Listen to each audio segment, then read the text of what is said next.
Hey everybody, welcome back to my channel. My name's Greg. I'm here to share my language learning journey with you. Hopefully you can share that with me as well. Today I want to talk about 4 mistakes that I made during the process of learning Italian. 4 things that I hope that I can help you avoid, and that's going to make the process smoother, process easier for you on your way to learning a new language. So let's just jump right into it. My first one was I fell into the trap of believing the hype. You know the videos out there, you see them. I learned Portuguese in 1 day. I learned French in 7 days. It took 24 hours to learn Bulgarian. Of course, it wasn't that I believed that somebody actually learned a language or became fluent in 24 hours. But seeing these videos and watching other videos where people said that it took them 3 months or 6 months to learn a language or to become fluent in a language, it became frustrating to me because I thought, well, what's wrong with me? Why can't I do this? Why can't I learn a language in a year and a half or 2 years? What am I doing wrong that these other people are doing right? So I fell into the trap of thinking like, okay, for some reason, everybody else can learn a language in 6 months and I can't. What's wrong with me? So if you're there, just know, watch those videos. They can be entertaining and a lot of them are very helpful. They have a lot of really good tips on what you can do to study, but don't believe that someone can start from zero and be fluent in 3 months in a language. That's just not the case. But again, there are a lot of good tips on these videos, so but don't let that be discouraging. It is a long journey. It's fun and it's enjoyable, and that's what I want you to get out of it, is that it's a fun journey. It shouldn't be something that you say, I'm going to start on this day and I'm going to be finished on this day, and now I'm fluent. So if there's anything you can take out of that, again, just enjoy the videos, but just understand that it's a long process. So it took me a while to figure that out. Anyway, number 2, not using subtitles. This was a big mistake that I made. And I did this early on in my journey. Probably 3 months into studying, I decided I'm going to start watching movies in Italian. I started watching these movies and I started watching them without subtitles. And again, this was probably one of the biggest mistakes because I spent hours doing this. I probably spent 6 months straight just watching movies with no subtitles. I think I watched over 65 movies in Italian. Now, it was good practice, and I did enjoy it. I liked watching the movies, but I think the hardest thing about watching a movie is you don't realize how much you're understanding just based on what's being shown on the screen. It wasn't, and I was kind of fooled into thinking that, okay, well, I'm learning this. I'm watching this movie, and I understood probably 60% of what happened or 70% of what happened. So that means I'm learning Italian, and this just wasn't the case. I was watching with the content on the screen, and you can get your brain can figure out so much of what's going on the screen without actually understanding. I could probably sit down and watch a movie in a language that I've never studied at all and still get 60% of what's going on the screen. Because unless it's a conversation between 2 people sitting at a table or a conversation on a telephone, you're seeing so much of what's going on. So so important, especially when you first start learning your language, is to use subtitles in your native language. Using those subtitles, to me, I thought that was cheating. I thought that was somehow that it meant, oh, of course, I'm going to be reading that in English and I'm going to know what's going on because I'm reading it in English, and that's not going to help my Italian. But that's not the case. Again, it's so important to use those subtitles. Let your mind read those words in your native language. Let your mind hear the words in your target language and piece those together. And it's not going to happen overnight, but over time, this will help you start to put those puzzle pieces together and understand.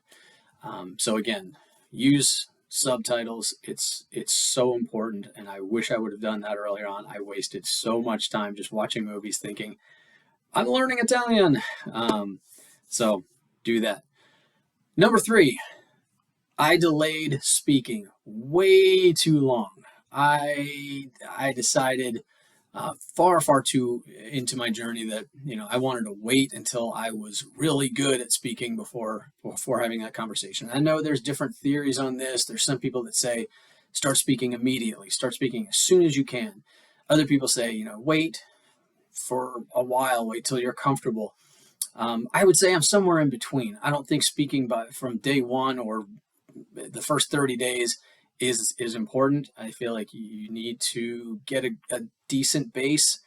But I think if you're comfortable and you're at 2 or 3 months, go for it. If you're comfortable with it, do it. If you're not comfortable, I would say don't wait any longer than 6 to 9 months before you start trying those conversations, because you'll find that your level of understanding and obviously your level of speaking will skyrocket once you start to actually have that conversation.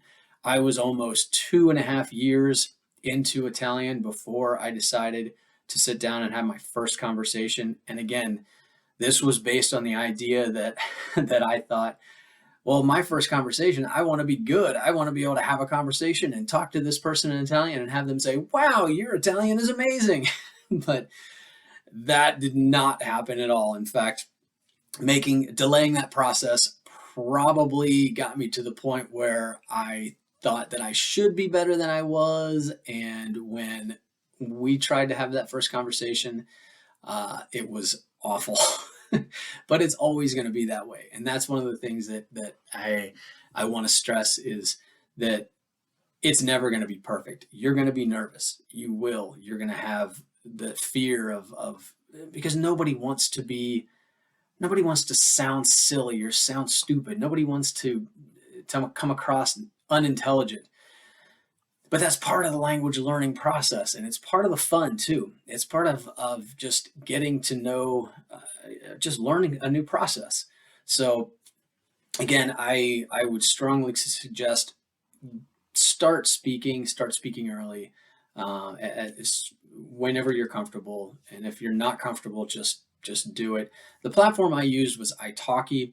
I highly recommend it. It's a great way to find a tutor, a teacher, and you pay for the service, so you're getting somebody who's there to help you.